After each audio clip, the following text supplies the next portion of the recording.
ऋषि, वो विराट कोहली और अनुष्का आए थे। विराज बैठ प्रसन्न हो। जी अभी ठीक। हाँ, नहीं, ठीक ही रहना चाहिए। हम आपको अपने प्रभु का विधान बताते हैं थोड़ा सा। जब प्रभु किसी पर कृपा करते हैं, ये वैभव मिलना कृपा नहीं है, ये पुण्य है। पुण्य से एक घोर पापी को भी बहुत देखो, पाप करके भी उनका कोई पुण्य है जिससे वो सुकृत पूर्व के सुकृतवश चल रहे हैं, नया पाप है। ये वैभव बढ़ना या यश बढ़ना, ये भगवान की कृपा नहीं मानी जाती। भगवान की कृपा मानी जाती है अंदर का चिंतन बदलना, जिससे आपके अनंत जन्मों के संस्कार भस्म होकर और अगला जो है वो बड़ा उत्तम होगा। अंदर के चिंतन से होता है, बाहर से कुछ नहीं होता। महत्व अंदर का चिंतन। अच्छा, अंदर का चिंतन हम लोगों का स्वभाव बन गया बहिर्मुखी। बहिर्मुखी मतलब बाहर, बाहर यश कीर्ति लाभ विजय, इससे हमको सुख मिलता है। अंदर से कोई मतलब नहीं रखता कोई, कोई विरला ही अंदर से। अब क्या होता है, भगवान जब कृपा करते हैं तो संत समागम देते हैं, फिर दूसरी जब कृपा होती तो विपरीतता देते हैं, और फिर अंदर से एक रास्ता देते हैं, ये मेरा रास्ता है, ये परम शांति का रास्ता है, ये शांति का रास्ता नहीं।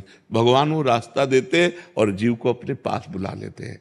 बिना प्रतिकूलता के संसार का राग नष्ट नहीं होता। किसी को भी वैराग्य होता है तो संसार की प्रतिकूलता देखकर वैराग्य होता है। सब कुछ हमारे अनुकूल है तो हम आनंदित होकर उसका भोग करते हैं। जब हमारे ऊपर प्रतिकूलता आती है तब ठेस पहुंचती है कि इतना झूठा संसार, तो अंदर से भगवान रास्ता देते हैं, ये सही है। भगवान बिना प्रतिकूलता के इस संसार को छुड़ाने का कोई भी औषधि नहीं रखी। आज तक जितने बड़े महापुरुष हुए हैं, जिनका जीवन बदला है, उनको प्रतिकूलता का दर्शन करके बदला है। तो कभी प्रतिकूलता आए तो उस समय आनंदित हो कि मेरे ऊपर अब भगवान की कृपा हो रही है, कि मुझे सतमार्ग में चलने की प्रेरणा मिल रही है। अगर सतमार्ग छूटा, ये सब तो एक सेकंड के लिए आप विचार कीजिए। अब अपना सुधार कर लो, अपने जीवन को सत्य में ले आओ, तो अगला जो होगा वो बहुत जोर का होगा। चाहे जन्म हो तो श्रीवान कुलवान धनवान वैभव संपन्न ऐसे, और भक्ति की अनुकूलता, भक्ति की अनुकूलता। खास बात श्रीवान धनवान कुलवान नहीं, खास बात भक्ति की अनुकूलता। अगर इस जन्म में भगवत प्राप्ति नहीं हुई तो भगवान श्री कृष्ण ने गीता में कहा है कि मेरे भक्त का नाश नहीं होता। मैं कुलवान धनवान श्रीवानों के कुल में जन्म देता हूं और फिर पुनः भक्ति का माहौल देता हूं, और पूर्व का जो भजन छूटा हुआ हो वहीं से उसको। अब बिल्कुल ऐसे ही रहो जैसे रह रहे हो, बिल्कुल संसारिक बन करके रहो, लेकिन अंदर का चिंतन आपका बदल जाए। अंदर के चिंतन में आपकी यश की भावना न रह जाए, अंदर के चिंतन में आपको धन बढ़ाने की भावना न रह जाए।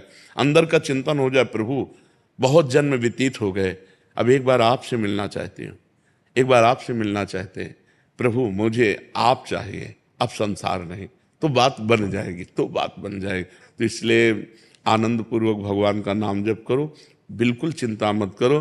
बाबा, क्या नाम जप से हो जाएगा पूरा? ये हम अपने जीवन का अनुभव बताते हैं। सांख्य योग और अष्टांग योग और कर्म योग और भक्ति योग, चारों योगों में प्रवेश रहा है। पहले हम सन्यासी रहे हैं 20 वर्ष सन्यासी रहे काशी विश्वनाथ जी। तो हम सांख्य योग, अष्टांग योग, जो अष्टांग योग है ना, अष्टांग योग कर्म योग, इन तीनों को अच्छी प्रकार जान करके और फिर भक्ति योग में आए हैं। स्वयं भगवान शंकर से बढ़कर कोई ज्ञानी तो नहीं ना, सनकादि से बढ़कर कोई ज्ञानी नहीं। वो हरिशरणम सनकादि हर समय जपते रहते हैं। भगवान शिव राम राम राम राम राम राम जपते रहते हैं। हम वृंदावनवासी प्रिया प्रीतम के उपासी, तो जो राम में राह है वही राह है, जो धा है ये रस देने वाली वस्तु है। तो हम राधा राधा राधा राधा, मतलब आप ये समझो कि हमारी इतनी तार्किक बुद्धि रही, हमारी श्रद्धालु बुद्धि नहीं रही। सन्यासी की जो बुद्धि होती है वो तर्क प्रधान होती, कसौटी पर कसने पर। तो हम केवल भावुकता में राधा राधा का प्रचार नहीं कह रहे कि हमने सुना और ऐसे ग्रंथों में पढ़ा, ऐसे कह रहे, स्वयं स्वाद लेके कह रहे और विश्वास के साथ कह रहे कि यदि आप राधा राधा जपते हो तो इसी जन्म में भगवत प्राप्ति हो जाएगी, इसी जन्म में। जैसे किसी से कहा जाए कि तुम सत्य बोलो, मंदिर में चढ़ के बोलो, तो हम मंदिर में नहीं, हम वृंदावन में बैठे हैं। करोड़ों मंदिर इसकी समानता नहीं कर सकते, भगवान का परम धाम है। अगर राधा राधा नाम चल रहा है तो इसी जन्म में भगवत प्राप्ति हो जाएगी। हमारी आखिरी श्वास यदि राधा, तो मुझे श्री जी की प्राप्ति, भगवान की प्राप्ति हो जाएगी। इसमें कोई संशय नहीं और किसी साधनों की कोई आवश्यकता नहीं। आप केवल अंदर ही अंदर चलाइए और लिखिए। देखो, हम जो कह रहे हैं उसको समझो। बहुत अधिक नाम जपने की हमें चेष्टा नहीं करनी, कम संख्या हो लेकिन मन लगा करके हो। जैसे हम, अब देखो, आप लिखो राधा, अपने दिमाग में लिखो, खुले नेत्र लिखो या बाहर बाहर देखो, दिखाई दे रहा है राधा लिखा हुआ, वही कान में सुनो राधा, वही अंदर उठाओ राधा, ये तीनों का एकाकार हो जाए तो ये करोड़ों नाम जप के बराबर है। देखो, जैसे हम बोला राधा, ऐसे हम 1000 राधा नाम बोले तो हम बोला राधा, ये उपांशु है, इसे उपांशु कहते हैं। राधा राधा राधा राधा 1000 बार, ये उपांशु हुआ। अब ये ऐसे उपांशु हम 10,000 बार जप करें, अंदर देखते हुए बोले राधा, उपांशु 10,000 बार नाम जप करने का फल एक बार मानसिक में है। इतना बड़ा फल है ये। ऐसे राधा राधा राधा चल रहा है, नेत्रों से हम उसे देख रहे हैं, कानों से उसे सुन रहे हैं। आप देखना कि अगर मन भगेगा तो आप लिख नहीं पाओगे राधा नाम, अगर लिख रहे हो तो मन भगेगा नहीं।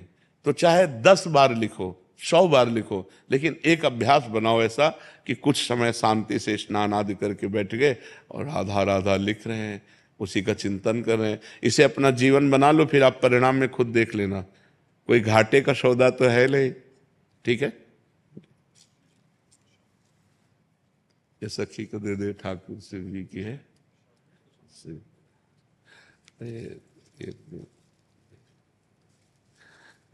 खूब आनंदित रहो, नाम जप करते रहो, प्रसन्न।